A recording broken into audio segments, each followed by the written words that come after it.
Kwa damu ya mwana kondoo tunakutukuza Mungu mkuu, tunakuinua Mungu mkuu. Asante kwa siku ya leo ya 11 ya maombi. Asante kwa ajili ya siku ya leo ya 11 ya mfungo. Asante kwa ajili ya baraka za mfungo siku ya 11. Asante kwa sababu ya neema hii uliyoiachilia tumeweza kuwepo nyumbani mwako siku 11 za mfungo. Baba, pokea sifa, heshima na utukufu. Liko neno tena siku ya leo ya 11 kwa ajili ya biashara zetu, kwa ajili ya maisha yetu ya kiroho, kwa ajili ya ndoa zetu, kwa ajili ya maisha yetu, kwa ajili ya malengo tuliyojiwekea 2026 katika jina la Yesu aliye hai. Baba wa mbingu na nchi, jioni ya leo tunajinyenyekeza kwako. Siku ya 11 tena tunajinyenyekeza kwako. Saa na dakika kama ya leo tunajinyenyekeza kwako katika jina la Yesu Kristo. Tuhudumie tena Bwana, kanda mashanta ekebasoya na wasaya, malango yetu yakafunguke kwa imani katika jina la Yesu aliye kwa damu ya mwana kondoo. Eriba sanga bashande lebo ya daba. Asante kwa ajili ya wote ambao wanaendelea kuungana na sisi rohoni na mwilini, wanatufuatilia kwa namna moja ama nyingine katika maombi haya ya mfungo, na leo ni siku ya 11 katika jina la Yesu Kristo.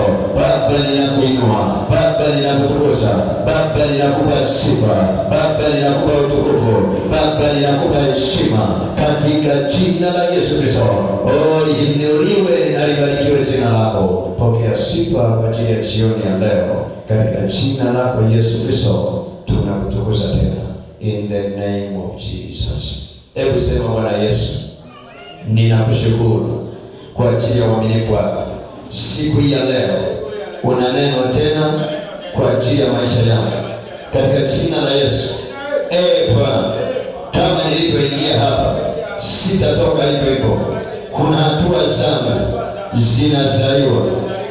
Roho Mtakatifu, nipeleke mahali pa hatima yangu, nipeleke mahali pa baraka zangu, nipeleke mahali pa malango yangu katika jina la Yesu.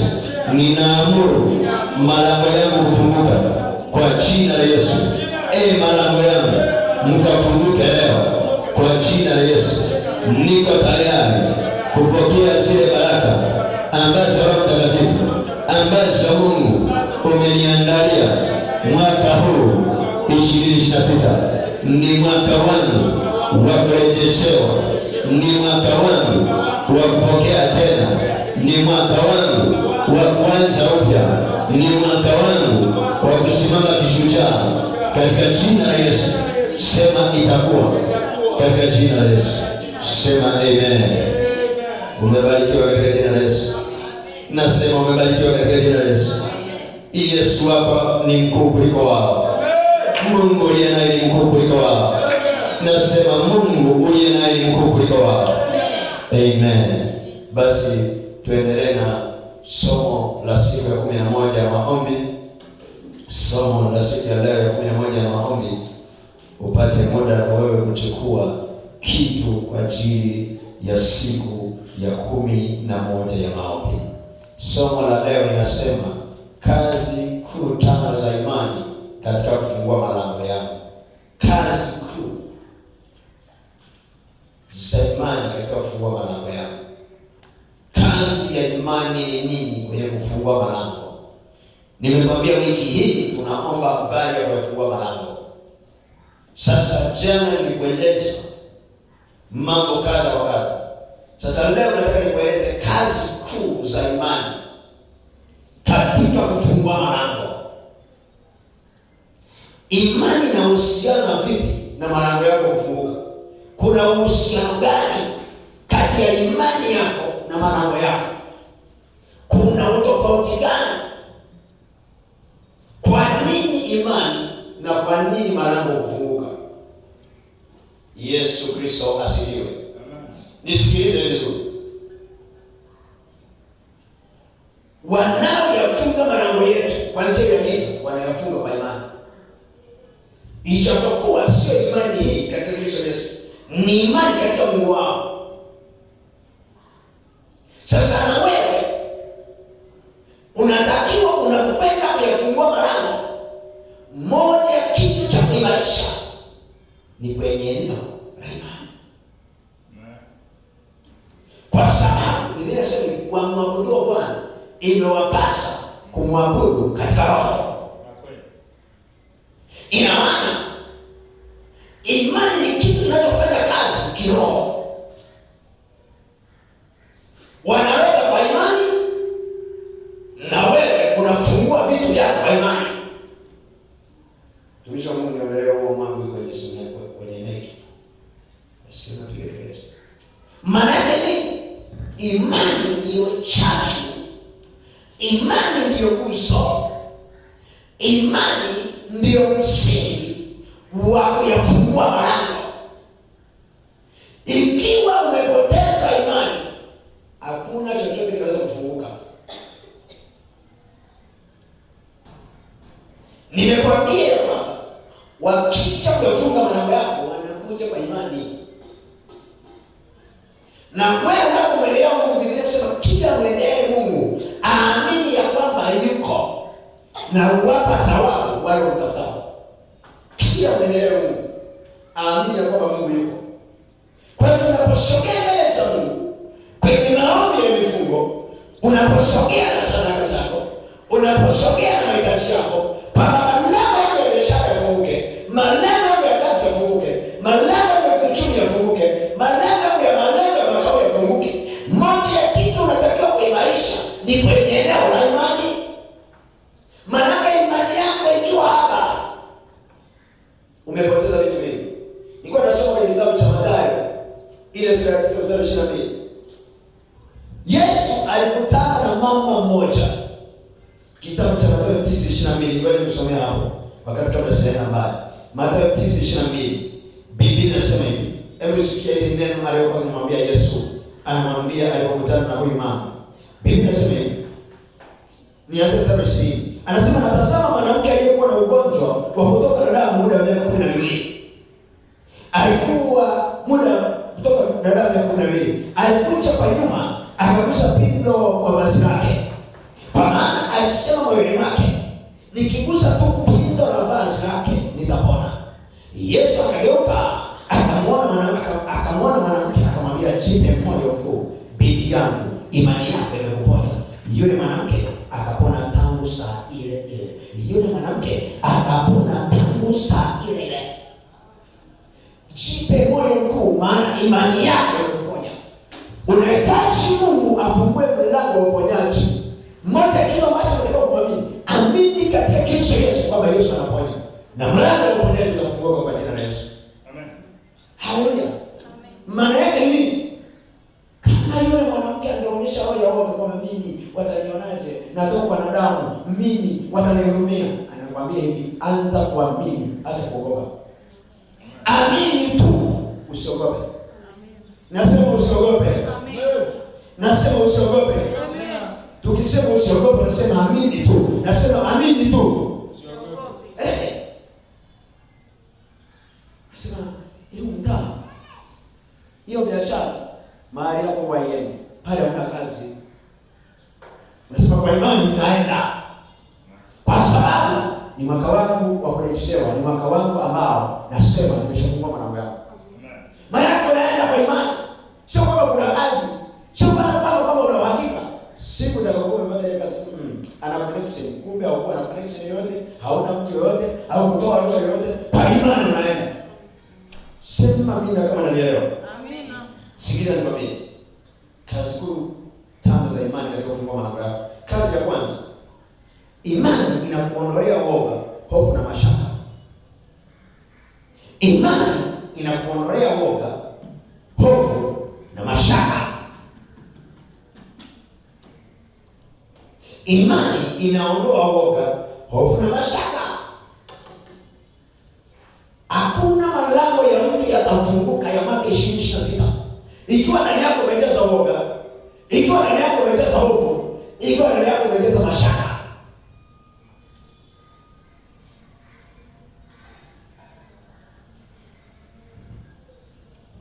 Moja ya malango yanayofunga fursa za watu ni roho ya woga, kutokuchukua hatua.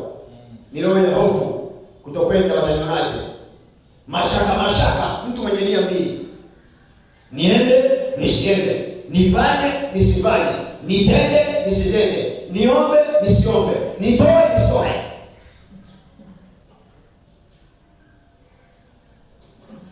Mungu anasema na wewe juu ya sadaka fulani, unaanza kujihurumia mashaka. Wakati tumekuja kwenye hii huduma mwanzo, kuna mtu alinifuata ofisini, akaniambia alikuwa anauza samaki. Akasema Mungu amesema na mimi kila siku mimi naleta mboga hapa mchungaji.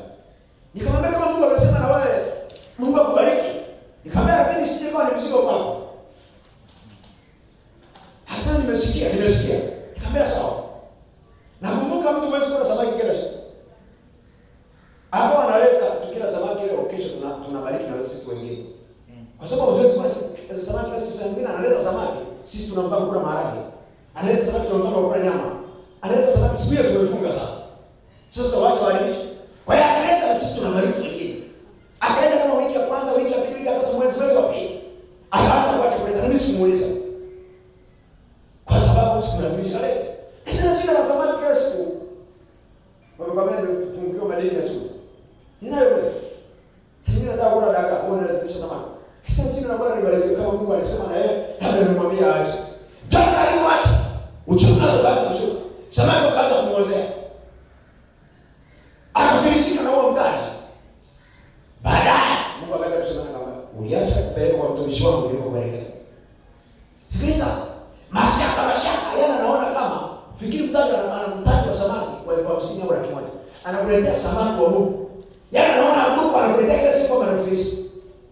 Nani kwambie malengo yanaweza kufunguka kwa kualisha watumishi wa Mungu. Malengo yanaweza kufunguka kwa kuwabariki watumishi wa Mungu. Malengo ya kila mmoja kufunguka, lakini ili lango lifunguke linahitaji kuondoa uoga, hofu na mashaka. Tunatoa kwa imani. Tunafanya baraka kwa imani. Na unaweza usifanye kwa watumishi wa Mungu. Ukasema mimi nitakuwa naenda pale mahali kwa huduma, nikasema ni usafi. Nasafisha tu asubuhi na safari naondoka. Sikiliza. Woga mashaka. Kuna dada mmoja kanisa tunaweza kusikia ushuhuda. Yule dada alipewa sehemu itakuwa anafanya vyoo kila siku. Ana kazi, akawa anaamkia baada ya siku, amemaliza chuo kikuu anafanya usafi wa vyoo anaondoka. Akamaliza kama miezi 6, akapata kazi nzuri. Ile kazi aliyopata yeye ni boss. Kwa hiyo nyumbani anafuata na gari. Bosi. Saa alipoacha anakuambia hivi, Mungu alisema tu na dada wa kazi kule ndani. Mbona umeacha kufanya kile ambacho Mungu alikuelekeza kufanya kule kanisani? Yule dada Mungu alimsaidia akasema naye. Akapiga rudi kwa toba. Kwa hiyo yule dada akatengeneza assessment kwamba akamwambia dereva, kazi yangu ni saa 12:30 kuwa nyumbani. Unanipitisha kanisani nafanya usafi. Nikishafanya usafi, saa 1:10 unanipeleka ofisini. Akarudi kwenye assessment yake, Mungu akaanza kumaanisha vyema. Alipokuwa akipata vyeo, anakazana tena kwenye kazi yake akawacha. Amen. Akaendelea. Watanionaje? Mimi ni boss, naendeshwa na gari. Nile kicho. Wataniona mashaka kumbe wewe, hebu tambua mahali pa kuna kitu kinachosababisha wewe malango yako ufunguke. Yes. Kwa nini umekiacha? Kila mmoja anajua una mpendo kwamba mimi kwa kweli uwezo wangu umefungwa hii kama siwezi. Ila mimi moyo wangu ni kubariki. Yaani huwa nasikia raha. Shamba utaacha. Ulikuwa utoi kwa imani, ulikuwa unatoa kwa watu. Toa kwa imani, usitoe usitoe kuwapa watu. Fanya kwa imani, usifanye kuwapa watu. Kila kufanya ni kuyafungua malango yako. Namba 2. Hiyo namba 1 tutaandika Isaya 54 mstari wa 4. Biblia inasema hivi, Isaya 54 mstari wa 4. Naomba nikusomee, alafu takimbia. Biblia inasema hivi. Usiogope, maana hautatayarika wala usifadhaike, maana hautaaibishwa, kwa kuwa utaisahau aibu ya ujana wako pia. Na vingine mwenyewe kueleza. Namba 2, imani inakufanya kumwamini Mungu kiwango cha kwamba Mungu ndiye anipiganiaye. Unajua kwa nini Gehazi aliingia kwenye mashaka wakati ile jeshi limekuja? Kiwango cha imani kilikuwa hapa. Kumbe Elisha mtumishi wa Mungu, yeye yuko rohoni, huyo yuko mwilini. Mambo ya Mungu atumishi wa Mungu tunabidi tukae rohoni. Mambo ya Mungu ni kama ujinga, lakini kitu halisi. Ukipungua kiwango chako cha imani na Mungu anakuwa ndani yako. Ukiongeza kiwango cha imani, Mungu anaongeza. Asikia sasa. Ngoja nikwambie, mtoto anapokuwa na baba au akiwa na mama amemshika mkono, mnatembea. Hata kama kuna mtoto aliyewahi kumchapa kule shule, ila akijua yuko na wewe, sasa kumwambia wewe unichapa, leo utaona mama atakachofanya, leo utaona baba atakachofanya. Ana imani na wewe. Yes. Hawezi kulialia kama amemwona adui yake. Anapata jasiri kwamba tena naweza kumgusa na kidole kwenye jicho. Toka wewe shetani. Lakini imani anayo baba yangu. Ndio maana nimekwambia jana, ukiwa haujasimama na Mungu, hauna huyu Yesu ndani yako, usiwaite wachawi, mende, kunguni, viroboto na kuonya. Kwa imani tuko mwenye. Kwa imani tunamwambia hakuna mchawi, hakuna mganga, hakuna kurogwa, hakuna kurudishwa nyuma. Maana imani ya kufanya kumwamini Mungu, na kumwamini Mungu ni kufungua malango yako. Unajua nini? Daudi alianza kumwamini Mungu akiwa porini. Akajua mimi pamoja kwamba niko nachua kwa roho baba yangu na nimetekwa, ila ninachua huyu Mungu alinileta porini atanipeleka mjini siku moja. Unaanza kumwamini Mungu kwenye haiko, sio kwenye iko. Yaani unasubiri siku nilipata gari ndio utamwamini Mungu. Mimi namwamini Mungu hata kwa kutembea hivi kwa miguu leo. Kwamba Mungu ataleta magari. That's why naanza kuyaona malango yangu kifunguka kwa miaka 10 ijayo. Miaka 5 ijayo. Miaka 2 ijayo. Miaka 1 ijayo. Na siona siku hapa naona kuna mahali naenda. Maana imani itasababisha kuendelea kuamini Mungu. Mungu afungue malango katika jina la Yesu. Sasa ukipoteza imani, unasema jamani kazi yoyote tu. Sikiliza, mimi niliwaambia nilianza kumwamini Mungu wakati nilikuwa nafanya kazi za ulinzi. Niko kwenye kule kwenye lingo nimeshika. Leo nasema mimi siwezi kuwa mlinzi. Mimi sio mlinzi. Mimi swali yangu ila sasa hivi ninalinda ni kweli. Niko kwenye lingo ni kweli. Ila ninajua Mungu kwa imani. Anatoa hapa. Unaanza kumwamini Mungu ukiwa na nia. Ukijua Mungu ataleta haki. Unaanza kumwamini Mungu ukiwa na haki, ukijua Mungu ataleta milioni. Unaanza kumwamini Mungu kwamba leo niko kwenye nyumba ya kupanga, iko siku nitakuwa na nyumba yangu. Itatokeaje lakini unaamini Mungu?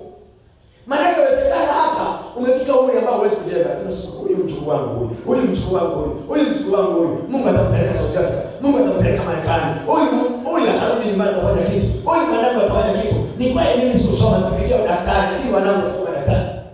Unaanza kuamini Mungu kwamba namuona mtu mkuu ndani ya huyo mwanangu. Haleluya. Watu nawaambia mimi namuona Dr. Ndivei.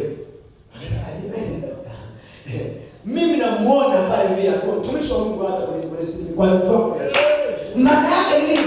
Ile mbegu unaanza kuamini Mungu kwamba kuna kitu Mungu amekiweka ndani ya mwanangu. Sifa bila kuwa sishutuki.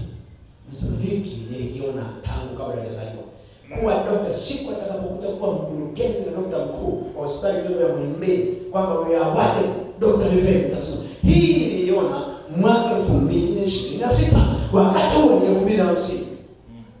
Nasema hii niliona kwa imani. Tunaanza kuona na kumwamini Mungu kwa imani, na malango ndipo hufunguka kali inayozidisha imani katika jina la Yesu. Amen. Biblia inasema katika kitabu cha Waebrania 11 mstari wa 8 mpaka 11, inasema Ibrahim alianza kumwamini Mungu. Asifiwe Yesu Kristo. Nasema asifiwe Yesu. Amen. Nikusomea kitabu cha Waebrania. Waebrania 11. Hebu ngoja nikusomee kwanza Waebrania 11 mstari wa 8. Biblia inasema hivi: kwa imani Ibrahimu alipoitwa aliitika, akatoka aende mahali pale atakapopata kurithi. Akatoka asijua aendako, akatoka akajua asijua aendako, akatoka asijua aendako. Kwa imani alikaa ugenini katika ile nchi ya ahadi, kama katika nchi isiyo yake, akikaa katika hema pamoja na Isaka na Yakobo, warithi pamoja naye wa ahadi yeye, maana alikuwa akitazamia mji wenye misingi, ambayo mwenye kubuni na kujenga ni Mungu. Kwa imani hata Sara mwenyewe alipokea uwezo wa kuwa na mimba alipokuwa amepita wakati wake. Mungu anakuambia toka kwa imani, nenda kwa imani, fanya kwa imani, tenda kwa imani, omba kwa imani, piga hapo iliyofunga malango yako kwa imani. Asifiwe Yesu Kristo. Amen. Na baada imani inakupa kushinda. Imani inakupa kushinda kwenye mapigano, kwamba aliye upande wetu ni mkuu kuliko aliye upande wao. Wakati wenzako wanalia, wewe unaamini. Wakati wenzako wana mashaka, wewe unaamini. Wakati wenzako wana woga, wewe unaamini. Kilichosababisha Elisha atamke neno la kinabii la ajabu, ambalo watu waliona kama la ajabu, akamwambia anapo majira kama ya kesho. Yeye aliona rohoni, wenzake wakabaki mwilini. Kwa mpaka majira kama haya, jemedari mmoja wa jeshi mjinga asiyekuwa na akili, ukiwa mwilini hata kuwapiga watu rohoni, unaweza ukashangaa, unaona kitu kwa macho ya usiri. Alikwambia tunaiona Tanzania moja inakuja, wewe tulia. Kama wewe hujaona tulia, usiseme chochote.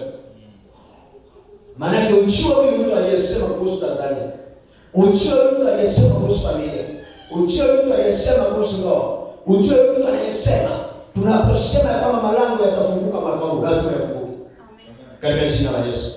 Maana yake nini? Imani inakupa kushinda. Nimeshakusomea kitabu cha Mathayo sura ya 9:22. Unaona yule mama aliyekuwa kibila changamoto, lakini nilimpa kusimama kwenye imani. Akasema nitapenya, hata kama kuna vizuizi nitapenya katikati yao. Ghafla alipopita katikati yao, akakutana na ushindi wake, akakutana na mtu yake. Kumbe kuna wakati mwingine imani inahitaji kuchukua hatua. Hakuna ushindi utakao kukuta umekaa. Hakuna ushindi utakao kukuta umeamua kukaa kama ulivyo. Hakuna ushindi utakao kukuta utaingia uwanjani. Ushindi wowote wa Simba na Yanga, ushindi wowote ni bora uingie kwenye game, hata kama wanakwambia ile mechi ni ngumu. Ili uende kutafuta ushindi, lazima uingie mahali kwa uwanja. Ni bora kushindwa ukiwa unaingia uwanjani kushindana, kuliko kushindwa ukagawa matokeo. Ni mbaya sana. Mimi siko tayari kugawa matokeo. Bora niingie uwanjani, kwa sababu najua kwa imani naweza nikashinda. Asifiwe Yesu Kristo. Mtu anakuta kwamba ameshapoteza imani, na Mungu. Ameshapoteza imani kwenye kushindana. Mimi mambo ya huduma nimeacha. Siwezi kuacha kushindana kwa maisha. Sitanyamaza kushindana kwa maisha. Yesu asifiwe. Huyu mtu aliyegundua hizi parables, Thomas Edison, anasema hivi, alikuwa akiweka tu, akitengeneza balbu, akiweka inapasuka. Mara ya kwanza, mara ya pili, aliweka mara 99 ya 100 ngoma, nikakubali. Ingekuwa wewe sasa, umejaribu mwaka jana, alisema kuongezeka na mstari, wala sijaongezeka, na achana hiyo kanisa. Hiti and hiti again. Fanya tena. Shindana tena. Usikubali kuwa kwenye game kwenye neno la imani. Kaa kwenye game. Kwa maneno kwenye biashara nafanya. Imekufa. Tunarudia tena. Imekufa. Tunarudia tena. Imekufa. Tunarudia tena. Imekufa. Tunarudia tena. Amen. Sikiliza. Mimi tangu nimemuoa mke wangu, tuna miaka 8. Nikutajia biashara ambazo tushafanya kwenye ndoa zinakufa. It is more. Lakini nakwambia hivi, hata mwaka huu tunapanga kuanza biashara tena nyingine. Amen. Sikiliza, hatujapanga kusema hivi tukate tamaa kama biashara. Unajua mume wangu ni vizuri tu turudi kulima. Harudi kulima mtu, tunarudi kwenye biashara ile ile. Ile hiyo shirika 2020 tunarudi 2026. Pale ambapo walisema hamna njia tunapita pale. Maana tunabaki kurudi kwenye uwanja tena kushindana tena. Tunaibuka na mbinu mpya. Kuna wakati uko naomba tu kwa trot. Unaanza kuomba kwa kukimbia. Unaanza kuomba kwa kupiga magoti. Unaanza kuomba kwa kunyanyua mikono. Hakikisha unakaa kwenye game kushindana katika jina la Yesu. Imani inakupa kushindana. Inakupa kushinda. Lakini namba 4, imani inakupa kuwa mwenye haki. Ukishakuwa mwenye haki, lazima ushinde. Kitabu cha Waebrania 10:38. Imani inakupa kuwa mwenye haki. Mwenye haki wako ataishi kwa imani. Naye akisitasita, akiona mashaka, shinde imani naye. Imani inakupa kuwa mwenye haki. Imani inakupa kuwa mwenye haki. Imani inakupa kuwa mwenye haki. Imani inakupa kuwa mwenye haki. Imani inakupa kuwa mwenye haki. Haujawahi kusikia kwamba tunahesabiwa haki kwa nini? Imani. Tunahesabiwa tumeshinda kwa imani. Sikiliza nikwambie. Kuna wakati unajikuta umekosana na Mungu. Sio? Unapokosana na Mungu, unasema kwa hiyo dhambi hata kanisani siendi.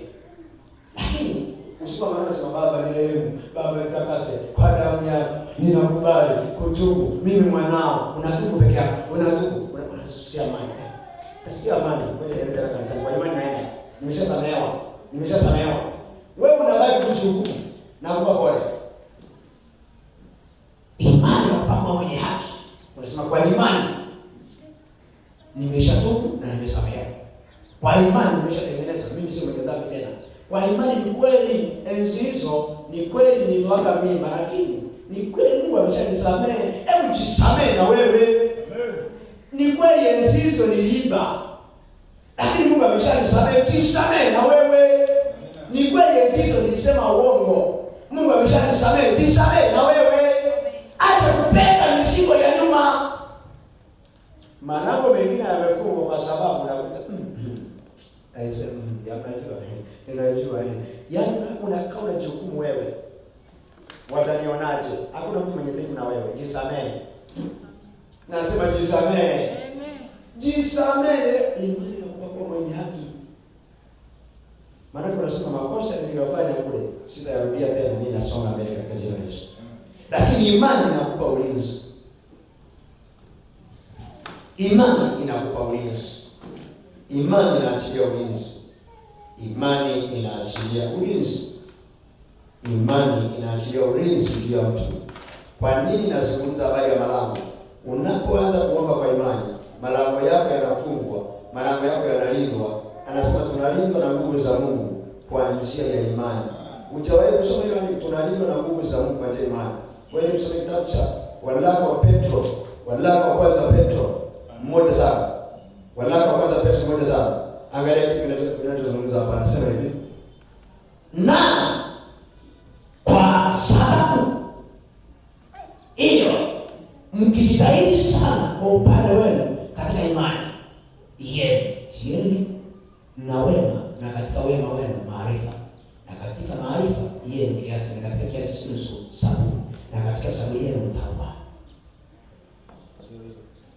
Bwana Yesu asifiwe. Waraka wa pili, waraka wa kwanza tumesoma waraka wa pili. Wewe usome waraka wa kwanza. Anasema hivi, ni waraka wa kwanza wa Petro 1:5. Anasema nani mnalindwa na nguvu za Mungu kwa njia ya imani, hata mpate wokovu ulio tayari kufunuliwa wakati wa mwisho. Nani mnalindwa na nguvu za Mungu kwa njia ya imani? Hebu sema kwa jina la Yesu. Mimi nimelindwa na nguvu za Mungu kwenye mtu wangu. Hakuna chawi, hakuna mganga, hakuna giza litasimama mbele yangu. Sema jioni leo, natamka ulinzi wa kiungu, natamka ulinzi wa kiungu kwa imani kwenye malango yangu. Tusimame tutamke ulinzi wa kiungu kwenye malango yetu. Leo ninamaliza somo la malango, kesho tutakuwa kitu kingine. Shaka tabasenta ya mandorobos ikabashanta sana mababasoya. Tunaamke ulinzi wa kiungu kwenye malango yetu, kwenye biashara zetu, kwenye kazi zetu. Ulinzi wa kiungu, ulinzi wa kiungu. Na kupanda kuomba shaka pasolika manda ya baba soya kata ikapa shanta yendelebo sikatoria rababa setelebo sikataya hoja. Natamka ulinzi wa kiungu kwenye ndoa zetu, natamka ulinzi wa kiungu kwenye kazi zetu, natamka ulinzi wa kiungu kwenye mambo yetu katika jina la Yesu. Tamka ulinzi wa kiungu kwenye biashara zako, tamka ulinzi wa kiungu kwenye nyumba yako, tamka ulinzi wa kiungu kwenye afya yako, tamka ulinzi, tamka ulinzi. Kwa imani tunahesabiwa haki, kwa imani tunalindwa na nguvu za Mungu, kwa imani tunashinda uchawi, kwa imani tunashinda uganga, kwa imani malango yetu yanafunguka, kwa imani tunatendewa tena jioni ya leo na siku ya leo. Kuna moja ya maombi, kwa imani tunatenda makuu, kwa imani tunatenda makuu makao katika jina la Yesu.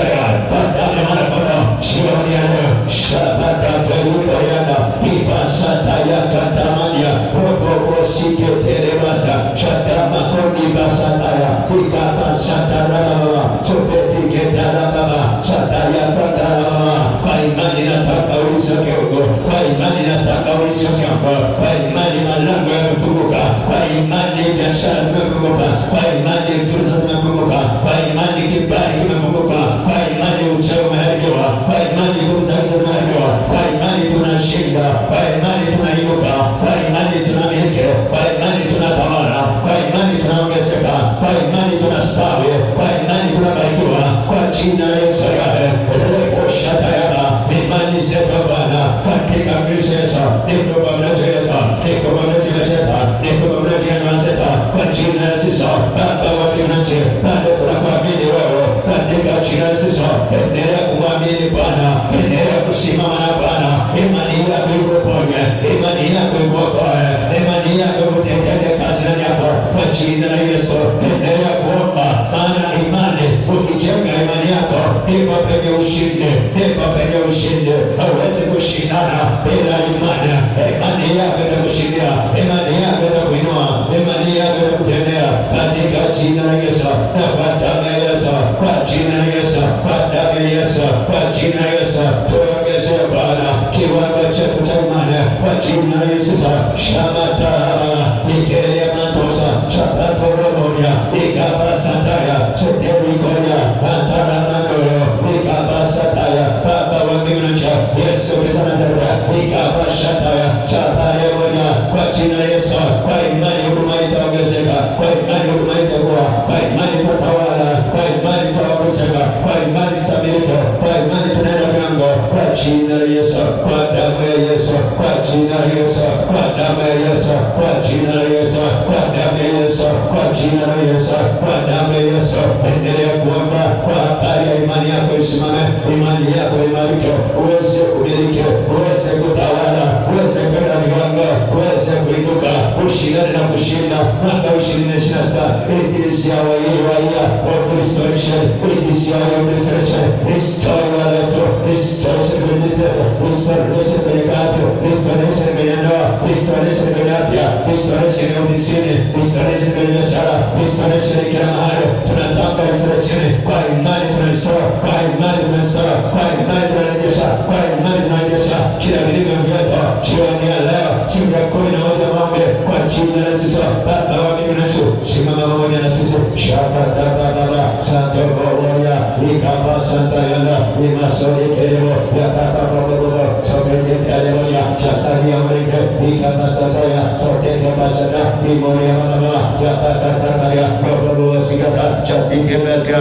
rama mama sakada ikaba santa ya sote kaba saka ikaba santa baba poseria baba iposeke baba posetia kaya rama baba sika ikaba santa ya ikobesekelea shodika tabasata sataya balelewo ikobeseketelebo iposetia tama matasapatokeba ikabasata ya baba pasobelia kata ikabashandara baba paposekedera ikabasata yanda imatosekedelebo sobelia kataba sataya kandara baba obeselia kedeworia ikabashanta yanda edelebo sikataya edelebo sataya kaba sapatekebeseka ikabasata ya baba sotelebolia kata abaseke basika iwoselia nana amendo seketelebo iwoselia saya sataya kabasete ikodra baba baba pasete kebasata chatia koteberaya iwasate kelianda imoteselia kada